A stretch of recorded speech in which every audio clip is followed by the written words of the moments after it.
Hello students, ये question JEE advance 21 paper 1 में हमें पूछा गया था। ठीक है, क्वेश्चन है आपका system of equation and criteria for consistency से। तो क्वेश्चन आप देखें तो यहाँ बोल क्या रहा है कि alpha beta gamma be real number such that system of equation this, ये जो हमारा सिस्टम ऑफ इक्वेशन है वो क्या है, वो है कंसिस्टेंट। वो हमारा क्या है, कंसिस्टेंट है। ठीक है, तो उसके बाद ये है कि determinant of M represent determinant of matrix this, और एम मैट्रिक्स हमारा ये दे रखा है तो हमें बताना है। और पी है plane containing alpha beta gamma, तो जो भी होगा पी अल्फा बीटा गामा जो है वो हमारा क्या है, एक प्लेन है। For which the above system of equation is consistent and D is the square of distance, और जो भी होगा प्लेन आएगा उसका हम इससे डिस्टेंस निकाल लेंगे। ठीक है, फ्रॉम द प्लेन पी। तो यहाँ पहली बात आती है सिस्टम ऑफ इक्वेशन की, और सिस्टम ऑफ इक्वेशन और क्राइटेरिया फॉर कंसिस्टेंसी की बात अगर हम करें तो इसको हम देख लेते हैं पहले। System of equation and criteria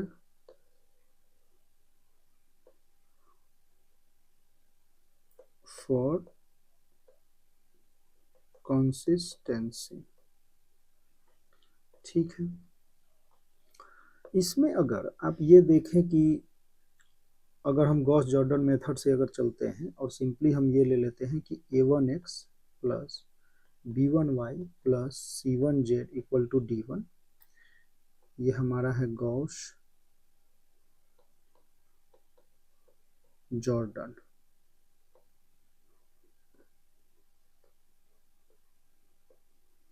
ठीक है, इसी प्रकार से a2x plus b2y plus c2z which is equal to d2, यहाँ से a3x plus b3y plus c3z which is equal to d3। ठीक है, ऐसा कुछ। अब हम क्या करते हैं कि a1x plus b1 plus c1 something d1, ऐसा कुछ। अब ये हमारे पास जो भी है तीन प्लेन है, तो गॉस जॉर्डन से अगर हम चले तो सिंपली हम ये बोल सकते हैं कि मैट्रिक्स ऑफ दिस, अगर इसको हम मैट्रिक्स फॉर्म में लिखना चाहें तो a1x, सिंपली हम इसको ऐसे लिख सकते हैं, या इसको आप इस तरीके से ब्रेक भी करके लिख सकते हैं कि a1 b1 c1 a2 b2 c2 a3 b3 and c3, और ये हो जाएगा x y एंड z। ठीक है, इसको आप मैट्रिक्स मल्टीप्लीकेशन से आप लिख सकते हो कि a1x plus b1y plus c1z equal to, तो इक्वल टू में हमारा क्या हो जाएगा d1 d2 एंड d3। ठीक है, ऐसा कुछ। अगर हम इसको अगर हम ए मैट्रिक्स पुट कर लेते हैं, ठीक है, ये हमारा x हो जाएगा, तो ax इक्वल टू, और इसे हम b पुट कर लेते हैं तो ये ax इक्वल टू b, ऐसा कुछ। अब यहाँ से अगर हम a इनवर्स ऐसा कुछ अगर लेते हैं तो यहाँ से क्या हो जाएगा, प्री फैक्टर अगर हम देखें मल्टीप्लिकेशन इसका, तो ये a इनवर्स है और a इनवर्स b। ठीक है, तो यहाँ से हम लिख सकते हैं, ये तो आइडेंटिटी आई हो जाएगा, तो x into I X equal to inverse of A B. अब ए इनवर्स जो होता है वो क्या होता है, एडजॉइंट ऑफ ए, ये आपने पढ़ा होगा, upon determinant of A B. ठीक है, तो इस तरीके से आप बोल सकते हैं कि x इक्वल टू, सिंपली आप ये बोल सकते हैं कि एडजॉइंट ऑफ ए, ठीक है, ऐसा। अब यहाँ क्या है कि सिस्टम जो है वो कंसिस्टेंट होना चाहिए, तो कंसिस्टेंट होने के लिए हम क्या बोल सकते हैं कि डिटर्मिनेंट ऑफ ए, पहला पॉइंट अगर हम देखें तो डिटर्मिनेंट ऑफ ए जो होना चाहिए वो क्या होना चाहिए, नॉट इक्वल टू 0। तो हम बोलेंगे कि क्या सिस्टम जो है कंसिस्टेंट है, having unique solution, unique solution. ठीक है, यहां से आप ये बोल सकते हैं। जो भी है बात हमारी आ गई क्या कि ये कंसिस्टेंट एंड यूनिक सॉल्यूशन ऐसा कुछ आता है। अगर हम देखते हैं कि डिटर्मिनेंट ए, फाइनली तो ये है कि नॉट इक्वल टू जीरो। अगर determinant A not equal to zero है और एडजॉइंट ए एडजॉइंट बी भी नॉट इक्वल टू जीरो है, नल मैट्रिक्स है, तो सिस्टम ऑफ इक्वेशन कंसिस्टेंट होगा लेकिन नॉन ट्रिवियल सॉल्यूशन होगा। ठीक है, उसी प्रकार से अगर हम इसको अगर इस तरीके से हम अगर देखें कि इफ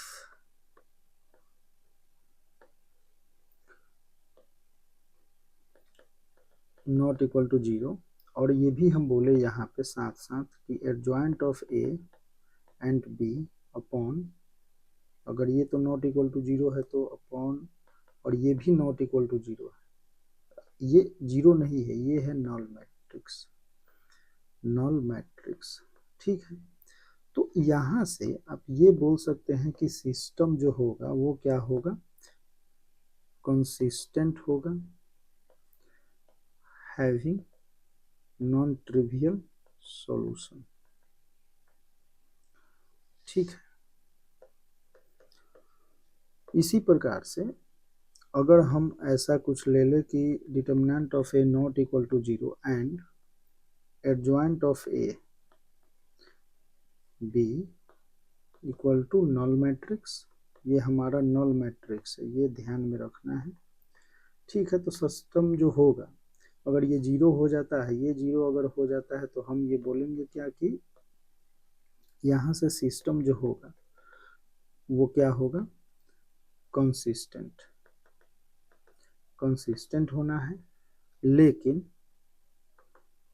ट्रिवियल सॉल्यूशन के साथ, ट्रिवियल सॉल्यूशन। इसी प्रकार से नेक्स्ट अगर हम देखें कि इफ जीरो, तो देन मैथ, अगर ये जीरो होता है तो मैट्रिक्स मेथड जो भी है वो फेल हो जाएगा। तो फेल हो जाएगा तो हम क्या करेंगे कि यहाँ पे, तो फेल होने का कारण है ना ये डिनोमिनेटर में है, तो मैट्रिक्स मेथड फेल। अब अगर यहाँ से फेल होता है तो आप ये बोल सकते हैं कि एडजॉइंट ऑफ ए बी अगर जीरो नल मैट्रिक्स, तो सिस्टम जो होगा वो ये क्या होगा, कंसिस्टेंट होगा एंड इनफाइनाइट सॉल्यूशन होगा। ठीक है, कुछ ऐसा पैरेलल प्लेन जो होंगे वो क्या हो जाएंगे, और सॉरी, प्लेन जो होंगे वो एक के ऊपर एक आ जाएंगे, इसी के ऊपर, ये प्लेन है वो इसी के ऊपर है, तो यहाँ से हम क्या बोलेंगे कि इनफाइनाइट सॉल्यूशंस हैं।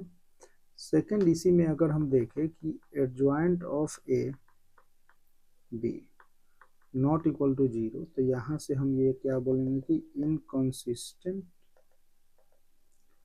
No solution. मीन्स यहाँ से अगर आप देखो तो प्लेन जो होंगे वो कुछ ऐसा एक पैरेलल कुछ आ जाएंगे। ठीक है, तो ये इनकंसिस्टेंट आ जाना है। ठीक है, तो यहाँ से हम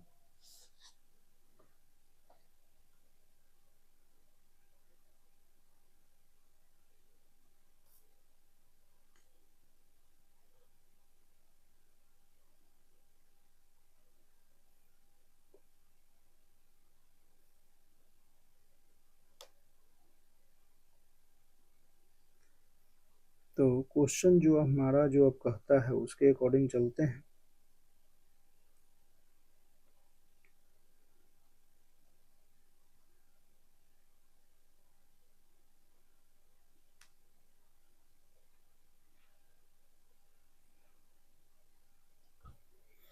alpha beta gamma real number such that this equation consistent, ये हमारा क्या है, कंसिस्टेंट है। अब एम जो है वो डिटर्मिनेंट ऑफ मैट्रिक्स है। ठीक है,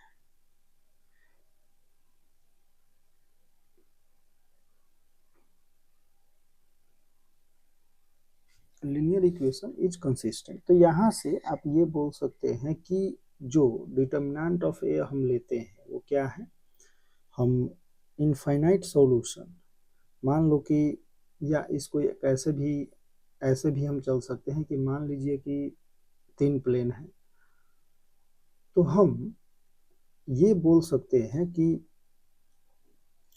जो हमारा ये जैसे थर्ड वाला प्लेन है ये P3 है, P3 को हम ऐसा कुछ लिख सकते हैं AP1 प्लस BP2 ऐसा कुछ, ठीक है। तो यहाँ से हमारा जो एक प्लेन आएगा वो कंटेन करेगा अल्फा बीटा गामा को, तो इस तरीके से भी कर सकते हैं। दूसरा क्या है कि हम ये लेके चल रहे हैं कि ये जो इक्वेशन है, ठीक है, इसका अगर हम ये बोले कि कोफिशिएंट मैट्रिक्स जो ए है उसका अगर हम मान लेते हैं कि डिटर्मिनेंट 0 हो जाए, कंसिस्टेंस के लिए डिटर्मिनेंट 0 भी हो सकता है।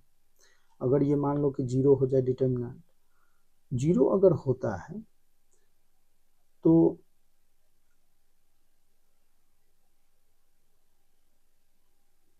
अब देखो यहाँ से अगर हम चले नॉट इक्वल टू 0 तो यूनिक सॉल्यूशन, एक को यूनिक सॉल्यूशन, बट यहाँ से अगर डिटर्मिनेंट ए 0 होता है तो यहाँ क्या होगा, इनफाइनाइट सॉल्यूशन की बात हो रही है। तो इस केस में adjoint of A into B equal to null matrix, ऐसा कुछ हम जा सकते हैं। तो दो मेथड हमारे पास है, अगर हम सिंपली मेथड 1 से अगर हम चलते हैं और मेथड 2, मेथड 1 से अगर हम चले तो सिंपली हम ये लिख सकते हैं कि ये जो हमारा 3 प्लेन है 7x plus 8y plus 9z which is equal to gamma minus 1, तो इसको हम क्या करते हैं कि minus gamma minus 1 which is equal to, simply हम a टाइम्स फर्स्ट प्लेन तो x plus 2y plus 3z minus alpha,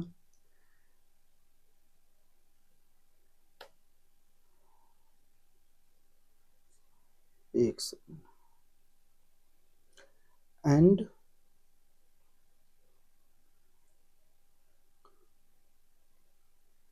wait चलो,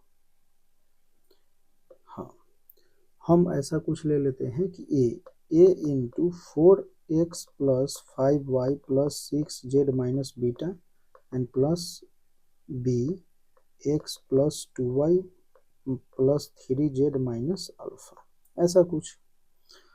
अब ये अगर हमने लिया और यहाँ से अगर हम a को कंपेयर करते हैं तो x का कोफिशिएंट अगर आप सिंपली देखें तो x का कोफिशिएंट क्या हो जाएगा, यहाँ 7 equal to 4x means 4a plus का b, ठीक है।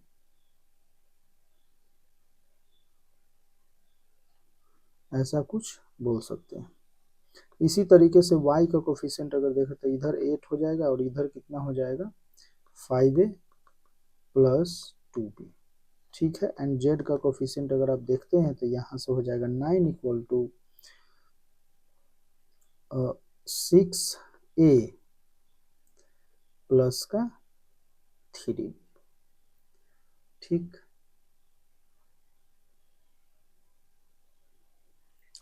एक्स वाई को अगर आप सिंपली यहाँ से सॉल्व करते हैं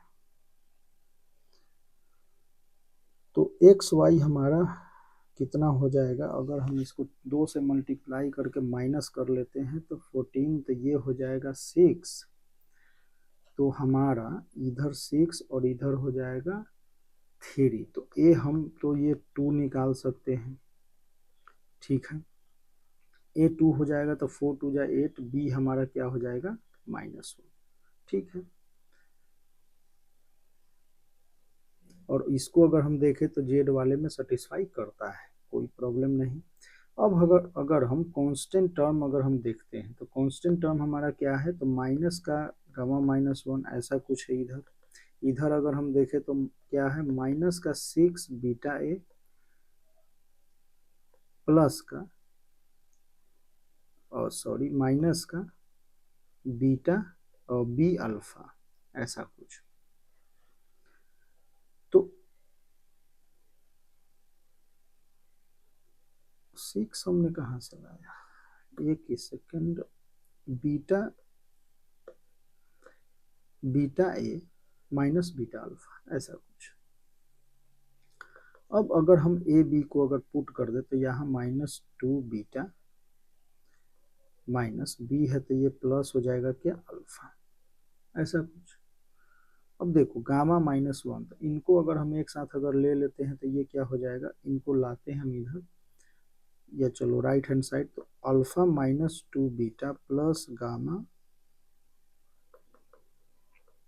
इक्वल टू 1, ऐसा कुछ हमारे पास एक आ गया कि alpha -2 beta plus gamma equal to 1। ठीक है, इस तरीके से आप इसको। अब ऐसे ही अगर हम एम को देखें, और एम मैट्रिक्स हमारा, एम मैट्रिक्स जो है वो क्या है, तो एम मैट्रिक्स हमारा है alpha two gamma beta 1 0, alpha two gamma beta 1 0 -1 0 -1 0 1, ठीक है, ऐसा कुछ। तो अगर हम मैट्रिक्स का डिटर्मिनेंट निकालें तो ये क्या हो जाएगा, अल्फा -2 बीटा, एंड गामा को अगर हम देखें तो ये कितना हो जाएगा, 0, और ये, तो ये गामा, और ये हमारे पास है कितना, 1 है।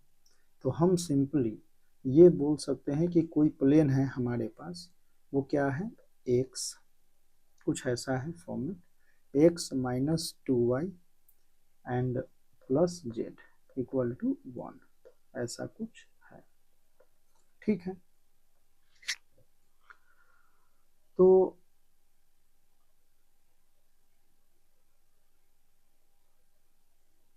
अच्छा, हमें चाहिए था क्या, हमें तो यही चाहिए था, और डिटर्मिनेंट ऑफ एम, तो ऐसा कुछ डिटर्मिनेंट ऑफ एम हमारा ये आ गया, ठीक है, 1।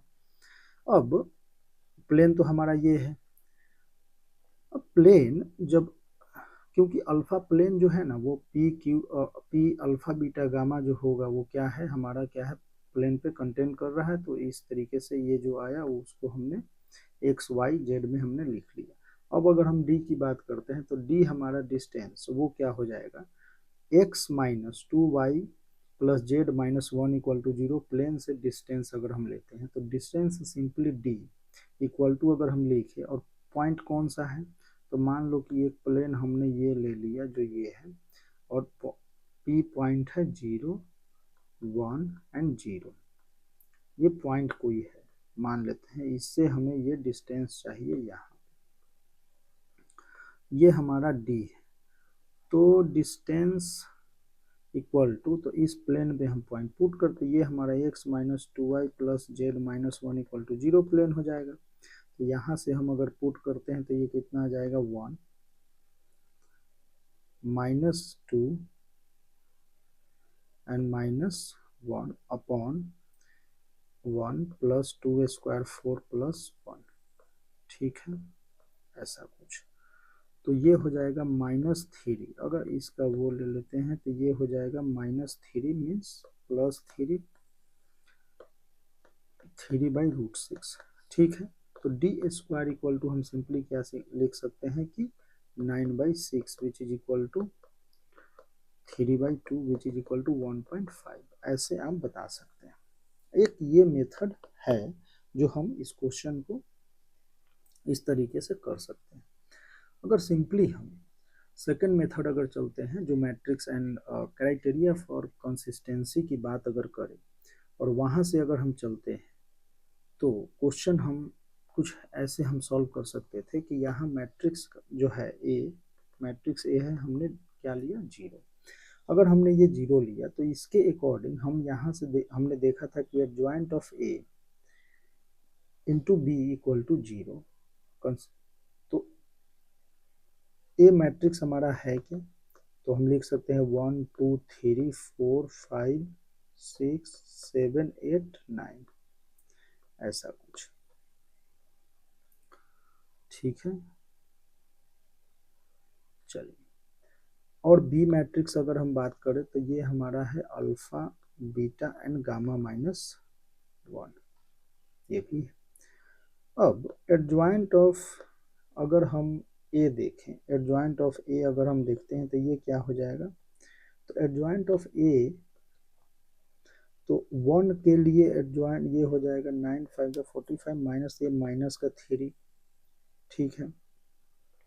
2 के लिए अगर हम देखें तो ये हो जाएगा 4 9 36 42, तो ये 6 तो माइनस 6, तो माइनस 3 6, 3 के लिए अगर आप देखते हैं तो ये हो जाएगा कितना 32 35 3, और ये माइनस का 3, इसी प्रकार से आप निकाल सकते हैं इसका। 4 का अगर हम देखें तो ये हो जाएगा 6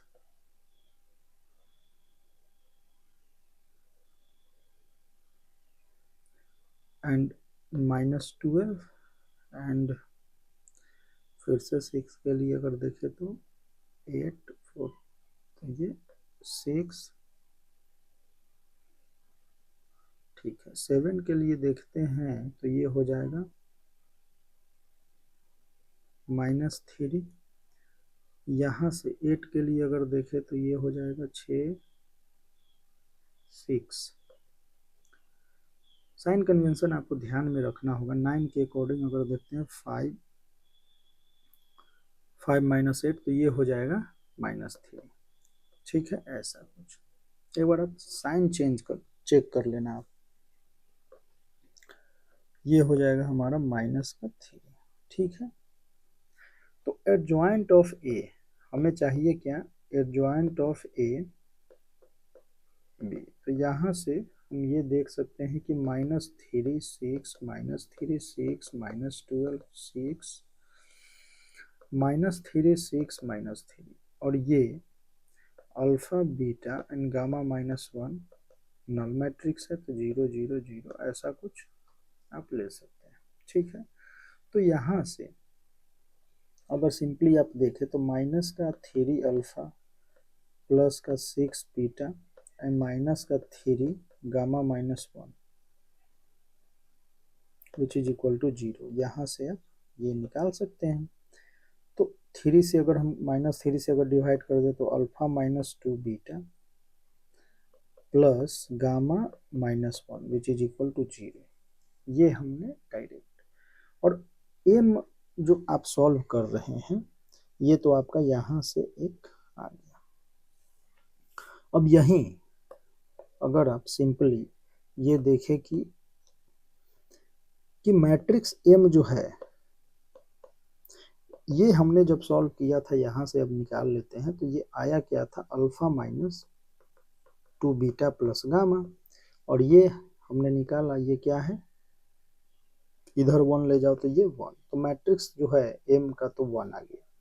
अब ये जो आया है इसको हम बोल सकते हैं कि ये क्या है, इसको हम प्लेन में कन्वर्ट, तो x minus 2y plus Z minus 1 which is equal to 0, ये हमारा एक प्लेन आ गया। और इस प्लेन का हम परपेंडिकुलर डिस्टेंस निकालना चाहे तो वैसे ही निकाल लेंगे जैसा हमने इधर निकाला है, ठीक है। तो ऐसे भी हम कर सकते हैं। तो मैट्रिक्स का जो ये जो चीज़ें हैं इनको हमें ध्यान में रखना है, system of equation and criteria for consistency, ठीक। तो इम्पोर्टेंट क्वेश्चन है, आप इसे करें। और ऐसे क्वेश्चन जो है हमने काफ़ी सारे क्वेश्चन जो है कर रखे हैं इसमें, तो पहले भी हमने कराए हैं,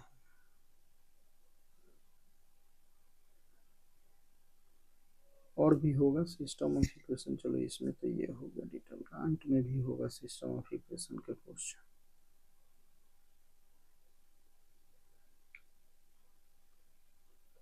चलिए फिर मिलते हैं नेक्स्ट क्लास में।